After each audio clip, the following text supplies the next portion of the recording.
नमस्कार, मैं कमल कौशिक। आप देख रहे हैं खबरें अब तक का एक खास कार्यक्रम खबर की तह तक। जी हां, हर खबर की तह तक खबरें अब तक पहुंचेगा, क्योंकि मकसद सिर्फ इतना सा कि खबर के मायने समझाने बहुत जरूरी है। और इसलिए चाहे खबर राजनीति की हो या आपसे जुड़ी हुई हो या प्रशासन के किसी दावे की हो, तमाम अहम खबरें आप तक हम पहुंचाने जा रहे हैं। आज कुछ अहम और बड़ी खबरों की जो बात हम करने जा रहे हैं उसके बारे में थोड़ा सा मैं जिक्र कर दूं। सबसे पहले हम बात करेंगे चंद्रयान 3 की, उस चंद्रयान 3 की जिसके बारे में चर्चा आज भी होगी, आने वाले वक्त में भी होगी, और इतिहास तो हम बना ही चुके हैं। लेकिन इसके अलावा बात होगी हरियाणा विधानसभा के मॉनसून सत्र की भी। बीजेपी और कांग्रेस दोनों रणनीति आज बनाने जा रहे हैं। विधायक दल की बैठक होगी, किस तरह की रणनीति बनेगी, बिजनेस एडवाइजरी कमेटी में क्या होगा, इस पर भी हम जरूर बातचीत करेंगे। बात करें उत्तराखंड की या हिमाचल प्रदेश की, आप जानते हैं कि मौसम ने कैसे लोगों की मुश्किलों को बढ़ा दिया है। इसलिए हिमाचल प्रदेश में जो तबाही का मंजर देखा गया है, आंकड़े क्या कहते हैं, किस तरह से डरा रहे हैं, या उत्तराखंड में मौसम कैसा रहने वाला है, कहां कहां सड़कें बंद है, इन तमाम अहम खबरों पर हमारी नजर बनी रहेगी। लेकिन सबसे पहले बात करेंगे चंद्रयान 3 की, वो चंद्रयान 3 जिसने गौरवान्वित महसूस करवाया है। 14 दिन तक लैंडर और रोवर अपना काम करेंगे, लेकिन जो कल 23 अगस्त 2023 के दिन तस्वीर सामने आई 6:04 पर, उस तस्वीर ने एक बार फिर से यह साबित कर दिया कि दुनिया में भारत की छवि कितनी बड़ी बन चुकी है। इसरो चीफ को यह शुभकामनाएं देनी चाहिए। इसरो चीफ की यह कामयाबी है, उनकी टीम की यह कामयाबी है। और आप तस्वीरों के माध्यम से भी देख सकते हैं कि यह खुशी कैसे झलकी कल इन वैज्ञानिकों के चेहरे से। ये खुशी वो खुशी है, ये उत्साह वो उत्साह था जिसे कभी भूला नहीं जा सकता। ये वैज्ञानिक जिंदगी भर इस पल को भूल नहीं सकते, ये इन्होंने खुद ही साबित कर दिया है। आपकी जानकारी के लिए बता दें कि प्रधानमंत्री नरेंद्र मोदी साउथ अफ्रीका के दौरे पर हैं, ब्रिक्स सम्मेलन है। ऐसे में इस दौरान प्रधानमंत्री ने समय निकालकर खुद इसरो के चीफ से बातचीत की। सबसे पहले तो देखिए तस्वीरों में कैसे यहां जश्न मनाया गया था। उधर प्रधानमंत्री नरेंद्र मोदी जैसे उनको जानकारी मिली कि हम सफल हो गए, उसके बाद एक संदेश तो देते नजर आए, लेकिन साथ ही अपने हाथों में तिरंगा लहराते भी नजर आए थे। उनको मालूम था, उनको यकीन था कि ऐसा होने वाला है। इसलिए प्रधानमंत्री नरेंद्र मोदी ने खुद इसरो चीफ को भी फोन पर बधाई दी। आइए सुनवाते हैं प्रधानमंत्री नरेंद्र मोदी की बड़ी बातें। आपका तो नाम सोमनाथ और सोमनाथ नाम चंद्र से जुड़ा हुआ है, और इसलिए आज आपके परिवारजन भी बहुत आनंदित होंगे।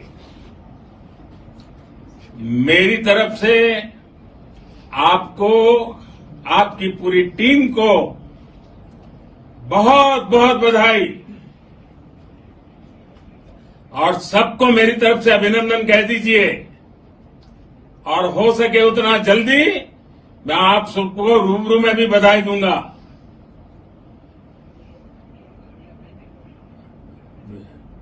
बहुत बहुत शुभकामनाएं और बहुत बहुत बधाई। देश में ऐसे बहुत कम मौके होते हैं जब शुभकामनाएं बधाई दी जाती हैं, तो ये बधाई सबके लिए होती है, हमारे लिए और आपके लिए। ये हमने देखा। खबर की तह तक पहुंचते पहुंचते हम नेताओं के बयानों तक भी पहुंचे। ये भर इस पल को भूल नहीं सकते, ये इन्होंने खुद ही साबित कर दिया है। आपकी जानकारी के लिए बता दें कि प्रधानमंत्री नरेंद्र मोदी साउथ अफ्रीका के दौरे पर हैं, ब्रिक्स सम्मेलन है। ऐसे में इस दौरान प्रधानमंत्री ने समय निकालकर खुद इसरो के चीफ से बातचीत की। सबसे पहले तो देखिए तस्वीरों में कैसे यहां जश्न मनाया गया था। उधर प्रधानमंत्री नरेंद्र मोदी जैसे उनको जानकारी मिली कि हम सफल हो गए, उसके बाद एक संदेश तो देते नजर आए, लेकिन साथ ही अपने हाथों में तिरंगा लहराते भी नजर आए थे। उनको मालूम था, उनको यकीन था कि ऐसा होने वाला है। इसलिए प्रधानमंत्री नरेंद्र मोदी ने खुद इसरो चीफ को भी फोन पर बधाई दी। आइए सुनवाते हैं प्रधानमंत्री नरेंद्र मोदी की बड़ी बातें।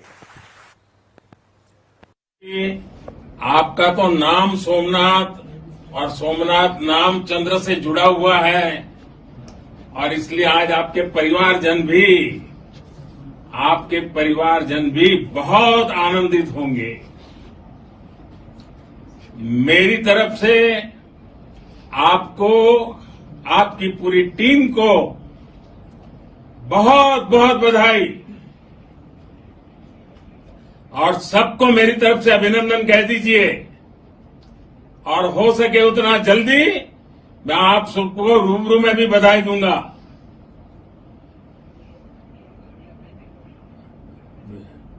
बहुत बहुत शुभकामनाएं और बहुत बहुत बधाई। देशवासियों को, और वो जानते हैं कि ये जो उपलब्धि है ये दुनिया में पहचानी गई है, और इसलिए हमारे भारत देश ही नहीं बल्कि विदेशी धरती पर भारतीयों ने कैसे जश्न मनाया है वो तस्वीरें भी एक बार हम आपको दिखाना चाहते हैं, ताकि आप ये समझ सके कि ये उपलब्धि हमारी नहीं बल्कि उन भारतीयों की भी है जो विदेशी धरती पर रहकर काम करते हैं, लेकिन आज भी अपने देश की उपलब्धि पर नाज करते हैं और हमेशा करते रहेंगे। जब चंद्रयान 3 ने चंद्रमा की सतह पर कदम रखा तो उसके बाद मानो एक खुशी की लहर दौड़ गई हो भारत से लेकर विदेश तक। ये सब कुछ हमने देखा, ये तस्वीरें बताती हैं और बताने के लिए काफी है कि देशवासियों का जोश भारत में ही नहीं बल्कि विदेशी धरती पर, न्यूयॉर्क टाइम्स पर भी, स्क्वायर पर भी देखा गया। न्यूयॉर्क की तस्वीरें इस समय आप देख पा रहे हैं। और कल जो हमें ये देखने को मिला था कि पूजा अर्चना हमने की, इसके अलावा हमने ये भी देखा कि अलग अलग मंदिरों में, मस्जिदों में दुआएं, प्रार्थनाएं की गई, गिरजाघर में प्रार्थना की गई, ये सब कुछ हमने देखा। अब न्यूयॉर्क से क्या कुछ तस्वीरें और क्या कुछ कहा गया है एक बार वो भी सुनवा देते। उसके बाद हमारे साथ हिमाचल प्रदेश से हमारे ब्यूरो जुड़ेंगे, उत्तराखंड से ब्यूरो चीफ भी जुड़ेंगे, उनसे भी हम बातचीत करना चाहेंगे इस चंद्रयान 3 पर, क्योंकि मुख्यमंत्री वहां के भी काफी उत्साहित थे, उन्होंने भी बधाई पेश की थी। लेकिन सबसे पहले सुनिए न्यूयॉर्क से ये प्रतिक्रियाएं। चंद्रयान 3 पहुंचकर भारत अब दुनिया के अंदर पहला देश बन गया है, लेकिन हम वासुदेव कुटुंबकम में भरोसा करने वाले, उस सिद्धांत को फॉलो करने वाले लोग हैं। One earth, one family, one future. तो ये केवल भारतवासियों के लिए, 140 करोड़ भारतवासियों के लिए गर्व की बात नहीं है, बल्कि ये पूरे विश्व के लिए गर्व की बात है कि भारत ने चंद्रयान 3 को चंद्रमा पे पहुंचाया है। जहां तक 140 करोड़ भारतवासियों की बात है, ये हमारी वैज्ञानिक सोच और प्रतिभा की जीत है। ये मैं अप्रवासी 4 करोड़ अप्रवासी भारतीयों की ओर से न्यूयॉर्क के टाइम्स स्क्वायर पे खड़ा होकर देश के यशस्वी प्रधानमंत्री श्री नरेंद्र भाई मोदी साहब को बधाई देता हूं, साधुवाद देता हूं।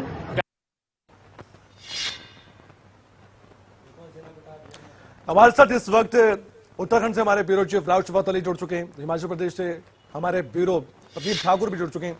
प्रदीप और राव शफकत अली, आप दोनों ने भी बहुत खुशी मनाई होगी, बहुत गर्व महसूस किया होगा। सबसे पहले राव शफकत अली, आपसे मैं जानना चाहूंगा, पुष्कर सिंह धामी उत्तराखंड के मुख्यमंत्री को हमने सुना, लेकिन किस तरह का उत्साह उत्तराखंड में देखा गया था? क्योंकि हमने वहां से तस्वीरें देखी थी, मंदिरों की तस्वीरें सामने आई थी, लगातार पूजा अर्चना की जा रही थी राव शफकत अली, और आज साइंस में भी हम आगे हो गए और आस्था में तो मुकाबला क्या ही है, आस्था एक बड़ी शक्ति है। कमल, देखिए, बिल्कुल, एक तो आपको भी बधाई और पूरे देश को बधाई। और उत्साह ऐसा था कमल कि जिसको बयां करना बहुत मुश्किल हो जाता है। इतनी खुशी थी, आतिशबाजी, एक दूसरे को मिठाइयां खिलाई जा रही थी, मंदिर हो, मस्जिद हो, पूजा चल रही थी। और जब तक विक्रम ने सेफ लैंडिंग नहीं कर ली, सॉफ्ट लैंडिंग नहीं कर ली, तब तक पूजा अर्चना और दुआओं का सिलसिला लगातार जारी रहा। माँ गंगा की पूजा की गई, तमाम मंदिरों में पूजा की गई, और अब वो पल आ चुका था जिसका इंतजार था। और इसका एक लाइव टेलीकास्ट मुख्यमंत्री आवास में चल रहा था, तमाम जगह बड़ी बड़ी स्क्रीन लगी हुई थी, वो चाहे मार्केट हो, किसी के घर हो, बड़े संस्थान हो। इस क्षण को देखने के लिए लोग बेहद उत्साहित थे कि कब ये पल आएगा। और जैसे ये पल आया 6:04 पर, तो लोग खुशी से समा नहीं रहे थे, बहुत ज्यादा खुशी थी। मिठाइयों का दौर चल पड़ा, आतिशबाजी का दौर चल पड़ा, तो ये खुशी थी। लेकिन इसको अगर वैज्ञानिक तौर पर देखें तो ये भारत के लिए बहुत बड़ा कदम है, बहुत बड़ी उपलब्धि है, बहुत महत्वपूर्ण है कि पूरी दुनिया ने भारत की ताकत को देखा। इसको अगर देसी भाषा में कहें तो भारत का जलवा है इस वक्त, भारत का डंका बज रहा है इस वक्त। और जिस तरीके से हमारे वैज्ञानिकों ने ये कामयाबी हासिल की, ये पूरी दुनिया ने देखा। अब क्योंकि भारत को बैक बेंचर समझा जाता था मून मिशन के तौर पर, रूस हो, अमेरिका हो या चीन हो, इनके मून मिशन पहले कामयाब हो चुके थे और बहुत पहले कामयाब हो चुके थे। लेकिन इस श्रेणी में हालांकि भारत ने कोशिश की, 2008 में कोशिश की, 2020 में कोशिश की, लेकिन ये जो कोशिश थी ये उन सबसे ऊपर ज्यादा कोशिश थी। बिल्कुल। और इस बैक बेंचर को जो समझा जाता था भारत को, आज पूरी दुनिया देख रही है कि भारत की ताकत, भारत की तकनीक, भारत के वैज्ञानिक आज तारीफ कर रहे हैं। कोई देश ऐसा नहीं जो तारीफ ना कर रहा हो। हालांकि जब ये मिशन शुरू किया गया था तो उस वक्त थोड़ा सा संशय था, क्योंकि बहुत सारे पिछले के मुकाबले जो गलतियां थी उनसे सीखा गया था। बहुत सारे जो दूसरे देशों ने चंद्रयान भेजे थे उनकी गलतियों से सीखा गया था।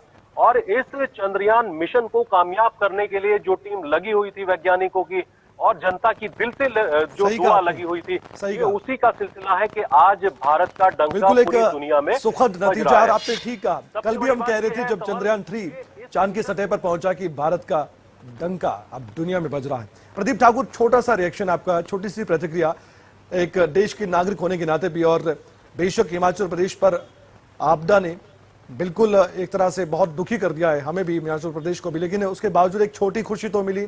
लेकिन ये बड़ी खुशी देश के लिए, लेकिन हिमाचल प्रदेश के लिए कितनी महत्वपूर्ण कि वहां के लोग क्या कुछ सोचते थे चंद्रयान 3 को लेकर।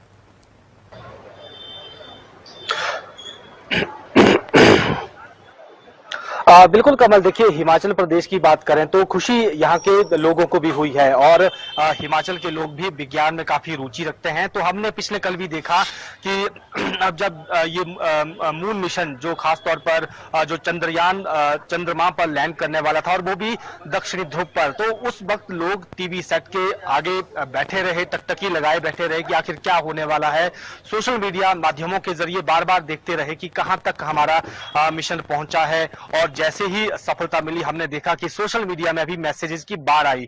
हालांकि क्योंकि प्रदेश में पहले ही प्रदेश बाढ़ से जूझ रहा है और ऐसे में जो जैसी खुशी होनी चाहिए थी, कई जगह अगर सामान्य स्थिति होती तो हम इतना जरूर कह सकते हैं कि यहाँ पर भी जश्न जैसा माहौल होता। तो छिटपुट जश्न यहाँ पर मनाया गया कुछ एक क्षेत्र में, लेकिन ज्यादातर लोग क्योंकि इसी बाढ़ में परेशान थे, लेकिन फिर भी हमने देखा कि लोग इस पूरे मून मिशन पर नजर बनाए हुए रखे थे। और जैसे ही मून मिशन कामयाब हुआ, दक्षिणी ध्रुव पर चंद्रयान लैंड हुआ और वहां पर आगे का प्रोसेस शुरू हुआ, तो कहीं ना कहीं लोगों को खुशी बहुत हुई, पॉलिटिकल अच्छे आए और एक गौरवान्वित करने वाला वो पल था। तो ऐसे में ये पूरे भारत के लिए है और पूरी दुनिया में इस वक्त भारत का डंका बज रहा है विज्ञान और तकनीक के मामले में। तो ऐसे में कहीं ना कहीं हम कह सकते हैं कि जो हमारे वैज्ञानिक हैं वो सबसे ज्यादा बधाई के पात्र हैं, जिन्होंने अपना बधाई के पात्र वैज्ञानिक तो है क्योंकि उन्होंने इतनी मेहनत की है और सपोर्ट पूरे देश ने किया है, और इसलिए ये अहम रिजल्ट, ये महत्वपूर्ण रिजल्ट हमारे सामने है। बहुत बहुत शुक्रिया, आप दोनों हमारे साथ बने रहिए। कुछ और अहम खबरों पर बातचीत होगी आप दोनों से,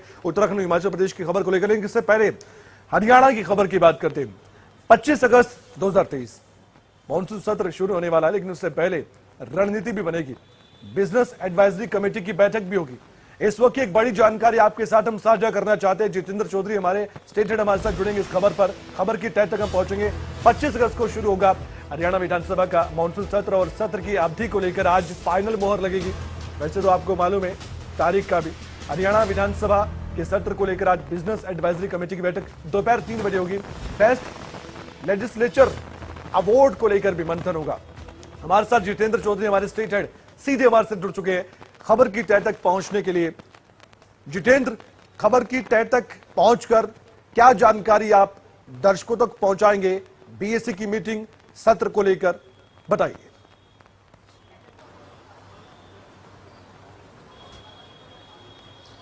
देखिए, बिल्कुल कमल, खबरें अभी तक के दर्शकों को हम बताना चाहते हैं कि कल हरियाणा विधानसभा का मॉनसून सत्र जो है वो शुरू हो रहा है और सत्र की अवधि को लेकर के बिजनेस एडवाइजरी कमेटी की ये बैठक होती है, जो कि स्पीकर ज्ञानचंद गुप्ता की अध्यक्षता में होती है।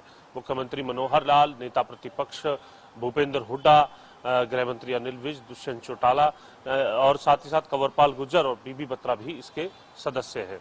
इनकी तरफ से आज सत्र की अवधि कितनी होगी इस बात पर मोहर लगाई जाएगी। सत्ता पक्ष विपक्ष भी इस बैठक के सदस्य के तौर पर रहते हैं और ये चर्चा सत्ता पक्ष और विपक्ष के बीच रहती है कि सत्र की अवधि क्या रहने वाली है और इसी को लेकर के आज ये बैठक करीब 3 बजे का वक्त जो है वो रखा गया है और इस बैठक में सत्र की अवधि को तय किया जाएगा कि सत्र कितने दिन तक ये चलेगा, किस तरीके से मुद्दे जो है वो विपक्ष उठाएगा, उसकी तैयारियों को लेकर के भी सत्ता पक्ष और विपक्ष में बैठकों का दौर जो है विधायकों के साथ लगातार चल रहा है। इसी की बात हम करने जा रहे हैं खबर की तह तक पहुंचने के लिए, क्योंकि ये जो रणनीति वाली बात आप कर रहे हैं, ये खबर बताना जरूरी है हमारे दर्शकों को कि आज बीजेपी और कांग्रेस पार्टी दोनों की विधायक दल की बैठक होने जा रही है, क्योंकि विपक्ष के पास कई सवाल है लेकिन जवाब देना है सत्ता पक्ष को, इसलिए ये दोनों बैठकें बहुत महत्वपूर्ण है। इसकी एक बड़ी खबर आज यानी कि 24 अगस्त को सत्र के एक दिन पहले बीएससी की मीटिंग होगी दोपहर 3 बजे, लेकिन साथ ही आज बीजेपी विधायक दल की बैठक भी होगी मुख्यमंत्री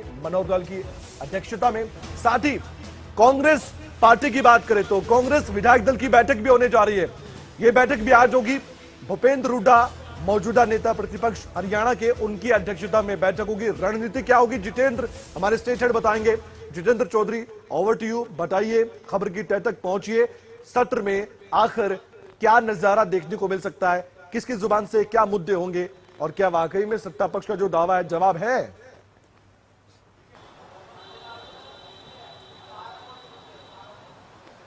देखिए बिल्कुल कमल, आज दोनों ही जो पार्टियां हैं, भारतीय जनता पार्टी और कांग्रेस पार्टी की तरफ से अपनी अपनी विधायक दल की बैठक बुलाई गई है। हालांकि इससे पहले एक दौर की जो बैठक है वो हो चुकी है।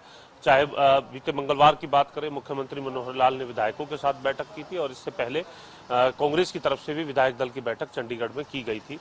और रणनीति साफ है कि जहां विपक्ष है वो उन तमाम मुद्दों को लेकर के सरकार को घेरने का प्रयास यहां पर करेगा। इस सदन जो है वो पूरे तौर पर हंगामेदार इस बार रहने वाला है। विधानसभा की जो कार्यवाही है वो पूरे तौर पर हंगामेदार रहेगी, क्योंकि इस में जो मुद्दे हैं, सीईटी का मुद्दा हो, बेरोजगारी का मुद्दा हो, नूह में हुई हिंसा का मुद्दा हो, बाढ़ का मुद्दा हो, ऐसे बहुत से मुद्दे, किसानों का मुद्दा इससे जुड़ा हुआ है, लोगों के नुकसान का मुद्दा इससे जुड़ा हुआ है। इसको लेकर के अगर हम बात करें तो विपक्ष की पूरी जो तैयारी है वो सरकार को घेरने को लेकर के बनी हुई है। और आज जो शाम को 5 बजे बैठक होनी है कांग्रेस की, इस बैठक में भी जो खासतौर से जो विपक्ष ये रणनीति बनाएगा कि किस प्रकार से सदन के अंदर जो घेराव है वो सत्ता पक्ष का करना है, और इसी को लेकर के कांग्रेस विधायक दल की ये बैठक हो रही है। और भाजपा की तरफ से भी 5 बजे एक बैठक जो है विधायक दल की बुलाई गई है इसी प्रकार से। और शिक्षा मंत्री कंवरपाल गुर्जर के आवास पर यह बैठक जो है वो की जा रही है। और इसमें किस प्रकार से जो विपक्ष के मुद्दे हैं, जो विपक्ष के इस प्रकार के मुद्दे हैं जिनमें सरकार को घेरने की रणनीति विपक्ष बना रहा है, उस पर किस प्रकार जवाब देना है, सरकार ने किस तरीके की कार्रवाई जो है तमाम मसलों को लेकर के की है, उसका जवाब जो है वो तैयार किया जाएगा। यानी सीधे तौर पर आमने सामने सत्ता पक्ष और विपक्ष जो है वो रहने वाले हैं, और पूरी हंगामेदार जो कार्यवाही है सदन की वो रहेगी। और इसको लेकर के आज रणनीति जो है दोनों स्तर पर तैयार की जाएगी, क्योंकि हंगामेदार रहने वाला है ये सत्र, ये मानसून सत्र। और ऐसा लग भी रहा है, क्योंकि जो विपक्ष ने भी संकेत दिए हैं और सत्ता पक्ष ने कहा कि जवाब तो हमारे पास है, तो उसे लगता है कि थोड़ी नोकझोंक भी देखने को मिल सकती है। ऐसा हमने हरियाणा विधानसभा में पहले भी देखा है। जितेंद्र बने रहिए हमारे साथ, बहुत बहुत धन्यवाद, खबर पर आपने तय तक पहुंचकर जानकारी दी है। लेकिन साथ ही आप हमारी स्क्रीन पर देख सकते हैं हमारे ब्यूरो चीफ उत्तराखंड से राव शफकत अली जुड़े हुए और हिमाचल प्रदेश से प्रदीप ठाकुर भी जुड़े हुए हैं। अब हिमाचल प्रदेश का रुख करने का समय, खबर की तह तक पहुंचेंगे हिमाचल प्रदेश में भी, क्योंकि वहां पर एक चिंता सता रही है और वो है मौसम को लेकर। एक बार फिर से जो अलर्ट दिया गया है उसने चिंताएं बढ़ा दी है। 25 अगस्त को एक बार फिर से मौसम खराब हो सकता है हिमाचल प्रदेश में। भारी बारिश का अलर्ट जारी किया गया है और अभी तक की जो तबाही का मंजर है वो हमने देखा है।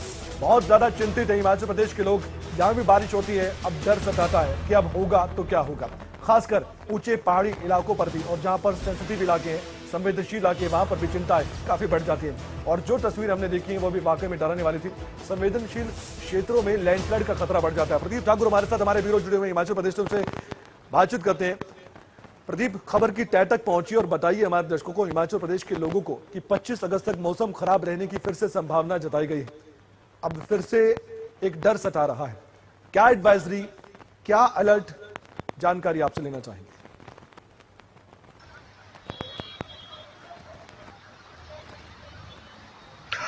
बिल्कुल, देखिए हिमाचल प्रदेश के लिए अभी भी जो मानसून सीजन है वो काफी खतरे वाला बना हुआ है और लगातार नुकसान प्रदेश में हो रहा है और लगातार बारिशों का दौर चला हुआ है। और हम कह सकते हैं कि जो पिछले 2 दिन में बारिश हुई है वो भी काफी ज्यादा नुकसान कर गई है और ये तीसरे फेज की यानी तीसरा स्पेल कह सकते हैं हम इस बारिश का कि उसमें नुकसान इस बारिश की वजह से हुआ है। हालांकि मौसम विभाग का जो पूर्वानुमान है उसमें आने वाले दिनों में भी अभी बारिश ऐसी ही रहने वाली है और पिछले कल को लेकर भी रेड अलर्ट जारी किया गया था और आज के लिए भी येलो अलर्ट है, अगले कल के लिए भी येलो अलर्ट जारी किया गया है और उसके साथ साथ 25 के बाद ये कहा गया है कि जो 25 से 30 का समय होगा उस दौरान जो मानसून पबने हैं और उसके साथ साथ जो पश्चिमी विक्षोभ है इनका ये आपस में मिलने वाले हैं और अगर ऐसी स्थिति बनी तो बहुत ज्यादा नुकसानदायक हो सकती है, ये मौसम विभाग का कहना है। हालांकि पिछले कल मुख्यमंत्री सुखविंदर सिंह सुक्खू की अपील भी आई लोगों के लिए कि आप लोग जब मौसम खराब हो उस वक्त घरों से निकलें और जो खतरे वाली जगह है वहां पर आप सतर्क रहें। और हमने देखा भी, पिछले कल भी देखा, मंडी जिला में देखा गया, कई क्षेत्रों में ऐसे देखे गए कि गांव भी शिफ्ट करने पड़े हैं और कई ऐसे गांव हैं जहां पर लैंडस्लाइड का खतरा हो रहा है। और अब जो नई चुनौती इस वक्त है, क्योंकि जो पहले शुरू वक्त बाढ़ आ रही थी, तेज बारिश की वजह से जो जमीनें बह रही थी, घर बह रहे थे, बादल फटने की घटनाएं हो रही थी, लेकिन अब लैंडस्लाइड जो भूस्खलन हो रहा है ये एक बड़ी चुनौती बन गई है। कई जगह, शिमला में तो कई जगह भूस्खलन हुआ है, अभी भी भूस्खलन का खतरा है। हिमाचल के और इलाकों में भी आज सुबह हमने देखा कि जो आनी की एक तस्वीर सामने आई, वहां पर 4 मंजिला बिल्डिंग ढह गई। तो ऐसे में कहीं ना कहीं जो लैंडस्लाइड का खतरा है वो बना हुआ है। और शिमला में एक चीज और परेशानी वाली है कि यहाँ पर पेड़ भी बहुत ज्यादा हैं और वो टूट रहे हैं और छतों के ऊपर, घरों के ऊपर गिर रहे हैं। तो ये एक नई नुकसान वाली चीजें यहाँ पर हो गई है। हालांकि राज्य सरकार की तरफ से अब जो राहत पुनर्वास काम चलाया गया है और उसके लिए पिछले कल भी 165 करोड़ रुपए जारी किए गए हैं। उसमें पीडब्ल्यूडी को, आईपीएच विभाग को और उसके साथ साथ बिजली बोर्ड को ये पैसे जारी हुए हैं, क्योंकि केंद्र ने भी 200 करोड़ रुपए जो कह सकते हैं प्रदीप की मुश्किलें अभी कम नहीं हुई है और आर्थिक तौर पर बहुत जरूरत है मदद की अभी हिमाचल प्रदेश को। बस लोग अपना ख्याल रखिए, ये हम कह सकते हैं। उत्तराखंड जाने का समय है क्योंकि वहां भी मौसम से हालात खराब हो सकते हैं। सड़कें बंद हो रही हैं उत्तराखंड में इस समय भारी बारिश का फिर से अलर्ट जारी किया गया है। अब देखिए, 288 के करीब सड़कें बंद हो। ये बताते हैं कि कितना ज्यादा असर इस बारिश का, इस मानसून की बारिश का पड़ा है। सभी लोगों को सतर्क रहने की अपील की जा रही है। राज्य में 228 के करीब सड़कें बंद है। ये आंकड़ा बढ़ता घटता रहता है। उत्तराखंड में अभी भी कई जगह ऐसी है जहां पर लैंडस्लाइड हो सकता है, इसलिए अलर्ट रहना बहुत जरूरी है। हमारे ब्यूरो चीफ उत्तराखंड से राव शफात अली जुड़े हुए हमारे साथ। राव शफात अली, खबर की तह तक पहुंचकर आप बखूबी बता सकते हैं, आप ग्राउंड लेवल पर रहते हैं, क्या हालात है उत्तराखंड के इस वक्त? पर्यटकों के लिए एडवाइजरी क्या, लोगों के लिए एडवाइजरी क्या, प्रशासन की तैयारी क्या, सरकार क्या कह रही है, तमाम जानकारी आपसे लेना चाहेंगे संक्षेप में। देखिए, अभी खतरा टला नहीं है और जो ऊपरी क्षेत्र है उत्तराखंड के, वहां लगातार बारिश हो रही है। हालांकि राहत की खबर है कि रेड अलर्ट नहीं है, आज ऑरेंज अलर्ट है और येलो अलर्ट है। लेकिन उत्तराखंड के जो पर्वतीय क्षेत्र हैं, अगर वहां तेज बारिश लगातार होती रहेगी तो खतरा उन इलाकों को भी है और जो नीचे की तरफ नदियां आती हैं, नीचे की तरफ जो लोग रहते हैं मैदानी क्षेत्रों में, खतरा उन पर भी मंडरा रहा है। कुछ नदियों का जलस्तर इस वक्त बेहद बढ़ा हुआ है, कुछ नदियों का जलस्तर थोड़ा सा कमी आई है। गंगा का जो जलस्तर था वो खतरे के निशान से ऊपर तक जा पहुंचा था, लेकिन आज थोड़ी सी कमी आई है। अभी अपील की जाती है मौसम विभाग की ओर से, जब एडवाइजरी जारी की जाती है कि येलो अलर्ट रहेगा, रेड अलर्ट रहेगा या फिर ऑरेंज अलर्ट रहेगा, तो यात्रियों से अपील की जाती है, क्योंकि उत्तराखंड में इस वक्त 4 धाम यात्रा चल रही है। बहुत बड़ी संख्या में यात्री आते हैं, बहुत बड़ी संख्या में पर्यटक आते हैं, तो उनसे कहा जाता है कि पहले वो मौसम की एडवाइजरी देख लें। हालात ये है कि 228 सड़कें कमल अभी बंद है, उसमें एनएच भी बंद थे लेकिन वो खोले जा चुके हैं। एनएच में किसी तरह की कोई परेशानी नहीं है। जो राज्य मार्ग हैं 20 से ज्यादा, वो अभी बाधित हैं और 228 ऐसे मार्ग हैं जो लिंक मार्ग हैं। और इन लिंक मार्गों पर जो लोग रहते हैं, जो ग्रामीण क्षेत्र हैं, दूरस्थ के क्षेत्र हैं, उन लोगों को सबसे ज्यादा परेशानी का सामना करना पड़ रहा है। हालांकि राज्य सरकार ये प्रयास कर रही है कि तुरंत राहत और बचाव कार्य उस क्षेत्र में भिजवाए जाएं जहां इस तरह की दिक्कतें आती हैं। लेकिन अगर बारिश लगातार होती रही तो परेशानियां भी लगातार बढ़ती रहेंगी। इस बार उत्तराखंड में बहुत ज्यादा जनधन का नुकसान हुआ, बहुत ज्यादा क्षेत्रों का नुकसान हुआ। बहुत ज्यादा ऐसे लैंडस्लाइड जोन थे जहां लोग दब गए, मकान दब गए, पूरी तरह से ध्वस्त हो गए। बहुत सारे ऐसे इलाके हैं। इस वक्त उत्तराखंड आपदा का दंश झेल रहा है और उत्तराखंड का ये दुर्भाग्य जी, है। राव शफात अली। उत्तराखंड में हमेशा से जब भी मानसून आता है मुसीबतें लेकर के आता है, मौत लेकर के आता है, दिक्कतें लेकर के आता है। जी। लेकिन ये क्योंकि देवीय आपदा इसको कहा जाएगा, इसमें सरकार प्रयास करती है कि तुरंत मौके पर टीम को भेजा जाए, रेस्क्यू किया जाए, या फिर जो स्थानीय प्रशासन है उसको अलर्ट पर रखा जाए। आपदा की जो टीम है वो इस वक्त लगी हुई है चप्पे चप्पे जी। पर। पीडब्ल्यूडी की टीमें लगी हुई हैं ताकि मार्गों को जल्दी से जल्दी खोला जा सके। जी, बहुत बहुत शुक्रिया राव शफात अली, जितेंद्र चौधरी और साथी प्रदीप ठाकुर, आपका भी बहुत बहुत धन्यवाद। आप हमारे साथ जुड़े और आप खबर की तह तक पहुंचकर दर्शकों तक जानकारी पहुंचा रहे थे। अब